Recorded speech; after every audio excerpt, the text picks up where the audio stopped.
ভোলা সদরের রাজাপুর ইউনিয়নের চর কান্দেবপুর ৪ নং ওয়ার্ড ও চর মোহাম্মদ আলী ৩ নং ওয়ার্ড এর প্রায় ২০,০০০ মানুষ পানিবন্দী জীবনযাপন করছেন বহু বছর ধরে।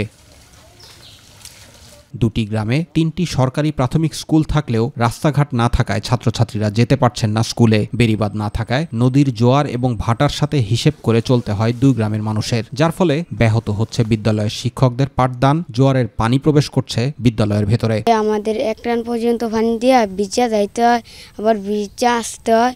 আমাদের পড়ালেখা করতে অনেক কষ্ট হয়। রাস্তা পানি ভরে যায়, আমাদের আইতে যাইতে অনেক কষ্ট হয়। আমাদের স্কুলে জোয়ার ওঠে, আমরা আসতে পারি না স্কুলে, আর আমাদের স্কুলে আমরা পড়ালেখা করতে পারি না। বিরাট অসুবিধা আছি। আমাকে নদী ভাঙিয়া লয়ে যায়, রাস্তা নাই, সাইড বেরি নাই। আমাকে এরকম অসহায় মানুষ আলাদা দিনের কোনো নাই। উন্নয়নের কোনো ছোঁয়া না লাগায় দুই গ্রামের মানুষ যেন আলাদা একটি জগতে রয়েছেন। রাত আর দিনের হিসাবের চেয়ে বেশি হিসাব মিলিয়ে চলতে হয় কখন নদীতে জোয়ার আসবে আর কখন ভাটা পড়বে। কারণ জোয়ার এসে পানিতে সব ডুবে যাওয়ার আগেই নিরাপদ স্থানে চলে যেতে হয়, আবার ভাটা এসে পানি নেমে গেলে ঘর থেকে বের হতে হয় জীবিকার তাগিদে। খুব অসহায়ের মধ্যে আছি।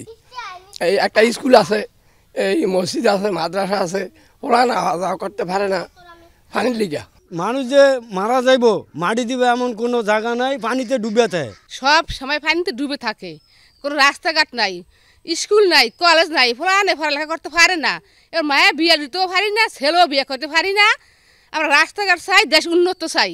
রাস্তা নাই, ঘাট নাই, ডেলিভারি রুগী, আমরা কোনো জায়গা নিতে পারি না। জোয়ারের পানি কৃষি জমির বেশিরভাগ সময় পানির নিচে তলিয়ে থাকে, যার কারণে কৃষি ফসল ঘরে তুলতে পারছেন না ঠিক সময়ে। ফলে অভাব অনটন লেগেই আছে এ দুই গ্রামের মানুষের। যাওয়া আওয়া কষ্ট, রাস্তাঘাট কোনো নাই। আমরা জোয়ার এলে বর্ষাকালে অনেক চলাচল করতে এলে সমস্যা হয়। আমরা পানিতে সব বাসায় নদী, বেড়িবাঁধ নাই, কোনো সহযোগিতা নাই, আমাকে রাস্তা নাই। তবে বর্ষা শেষ হলে দ্রুত মেরামতের আশ্বাস দেন জেলা প্রশাসক। ভেঙেছে এই বিষয়ে আমি পানি উন্নয়ন বোর্ডকে ইতিমধ্যেই বলেছি, তারা ব্যবস্থা গ্রহণ করবে এইখানে যেন মজবুত একটি বাঁধ করা যায়। তাছাড়া রাস্তাঘাট যেগুলো ক্ষতিগ্রস্ত হয়েছে সদর উপজেলা নির্বাহী কর্মকর্তাকে বলেছি এবং সংশ্লিষ্ট যারা অন্যান্য এলজিডি বা যারা আছে তাদেরকে আমি বলেছি যত দ্রুত সম্ভব এই রাস্তাঘাটগুলো মেরামত করার জন্য। দ্রুত বেড়িবাঁধ দিয়ে রাস্তা মেরামত করে দু গ্রামের মানুষের কষ্ট লাঘবে সংশ্লিষ্টরা এগিয়ে আসবে, এমনটাই প্রত্যাশা সকলের। জুবাইর রহমান, মাই টিভি নিউজ।